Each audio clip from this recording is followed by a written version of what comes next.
Hello guys, we have a nice question from chapter 4 quadratic equations.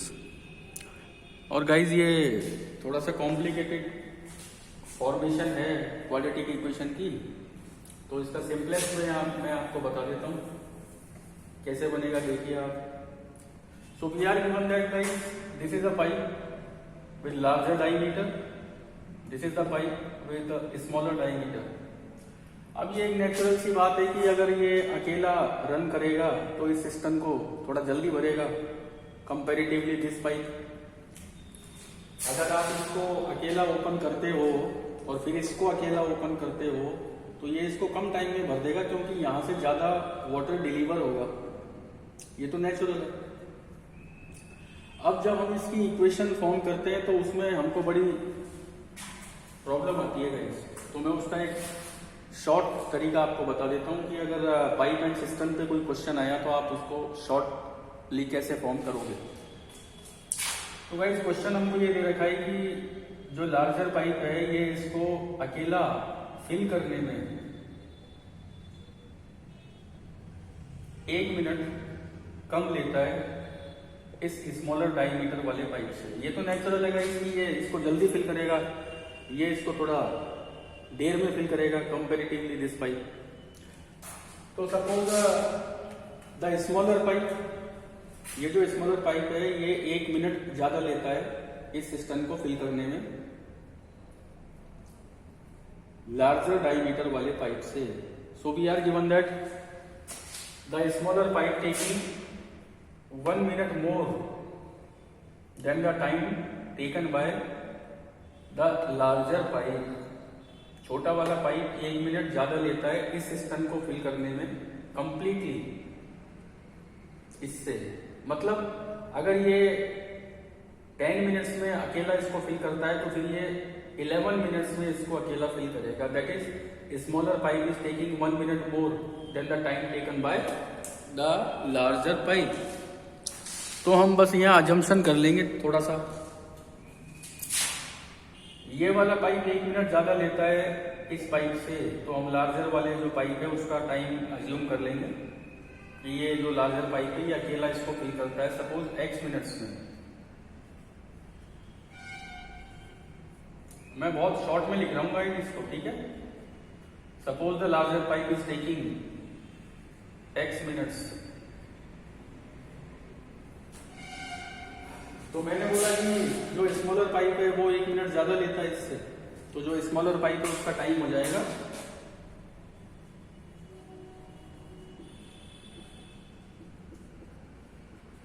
x + 1 minute. मैं पूरी detail नहीं लिख रहा गाइस, आपको बहुत शॉर्ट में बता रहा हूँ, बहुत ब्रीफली. तो हम एज्यूम करेंगे कि जो लार्जर पाइप है वो x मिनट्स लेता है इस सिस्टम को फिल करने में. तो जो छोटा वाला पाइप है वो 1 मिनट क्योंकि ज़्यादा ले रहा है, तो छोटे वाले या स्मॉलर पाइप का जो टाइम है वो हो जाएगा x + 1 मिनट्स. अब हमें क्वेश्चन में ये भी दिया होता है गाइस कि जब ये दोनों एक साथ रन करते हैं, जब इन दोनों को एक साथ ओपन कर दिया जाए, इसको भी चला दिया इसको भी चला दिया और ये दोनों साथ वर्क कर रहे हैं, तो ये सिस्टम को पूरा फिल कर देते हैं 20/9 मिनट्स में. व्हेन दे वर्क टुगेदर, जब वो दोनों एक साथ वर्क करते हैं तो दोनों मिलके इस सिस्टम को फिल करते हैं 20/9 मिनट्स में. तो ये सब डिटेल क्वेश्चंस में दी हुई होती है गाइस. मैं आपको इसका एक छोटा सा तरीका बता रहा हूँ, वरना इसकी इक्वेशन बनाने में हमको यूनिटरी मेथड भी लगाना पड़ता है कि let in x minutes larger pipe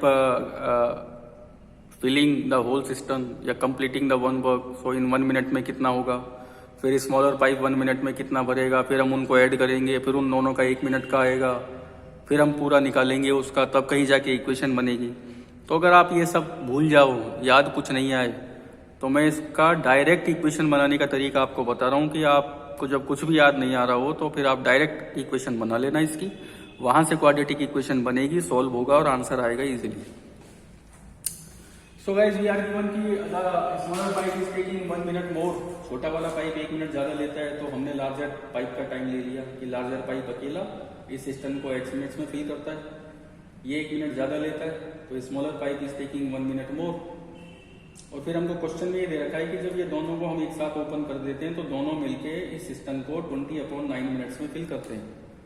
तो गाइज आप सब कुछ छोड़ो, आप तो सीधा इक्वेशन बनाओ, अगर आपके कुछ याद नहीं आ रहा है तो इसकी डायरेक्ट इक्वेशन कैसे बनेगी, तो आप सीधा लिखिए अकॉर्डिंग टू द क्वेश्चन, बस आप सीधा यहां से स्टार्ट हो जाइए तो कुछ तो मिलेगा आपको। अकॉर्डिंग टू द क्वेश्चन, तो जो आपने लार्जर पाइप का टाइम एज्यूम किया है इसका इनवर्स ऐसे कर लें आप, फिर जो आपने स्मॉलर पाइप का टाइम एज्यूम किया है उसका इनवर्स, और फिर आपको जो टाइम दे रखा है दोनों का कंबाइंड 20/9 मिनट्स, फिर उसका इनवर्स। ये इसकी इक्वेशन को फॉर्म करने का तरीका है। आपने जो टाइम लिया है लार्जर पाइप का उसका इनवर्स, फिर आपने स्मॉलर पाइप का जो टाइम एज्यूम किया है उसका इनवर्स, और दोनों का प्लस कर दिया, और जो हमको टोटल टाइम दे रखा है दोनों का 20/9 मिनट्स उसका भी इनवर्स कर दिया। इसका इनवर्स प्लस इसका inverse equal to given time का इनवर्स, ये इसकी इक्वेशन को फॉर्म करने का तरीका। अब तो बस इसको आगे सॉल्व करना है गाइस, तो वो सॉल्व कैसे हम करेंगे वो भी आप एक बार देख लीजिए।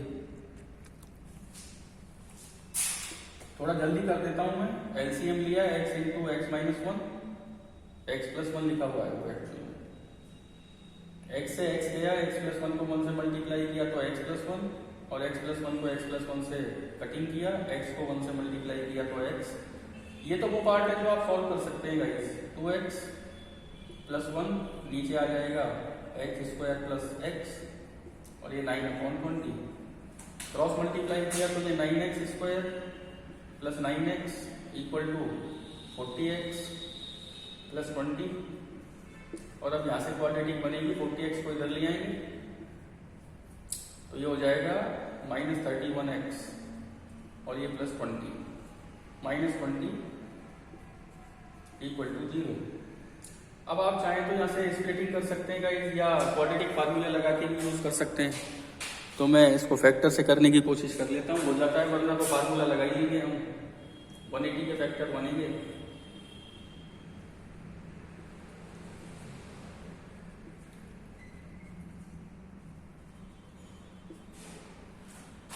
-31 लेके आना है,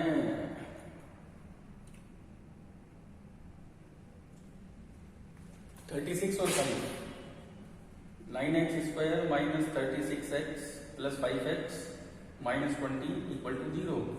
यहाँ से 9x कॉमन लिया गाइस तो x माइनस 4, यहाँ से 5 कॉमन लिया तो x माइनस 4 इक्वल टू 0। एक फैक्टर x माइनस 4 और एक 9x प्लस 5 इक्वल टू 0। अब तो बहुत आसानी से आप कर ही लोगे गाइस, अब तो इसमें कोई प्रॉब्लम है ही नहीं। देखिए मैं यहाँ कर देता हूँ इसको। अब एक तो आएगा x की वैल्यू 4,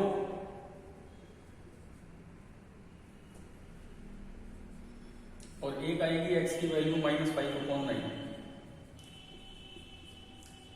तो ये तो टाइम है, नेगेटिव हो नहीं सकता, इसलिए इसको तो रिजेक्ट कर देंगे। ये आपका आंसर आ गया गाइस, x इक्वल टू 4। तो देखिए कितना इजी मेथड है। x इक्वल टू 4 यानी जो लार्जर पाइप है आपका वो तो लेगा 4 मिनट्स इस सिस्टम को अकेला फिल करने में, और जो स्मॉलर पाइप है वो इस सिस्टम को फिल करने में टाइम लेगा 4 + 1 यानी कि 5 मिनट्स।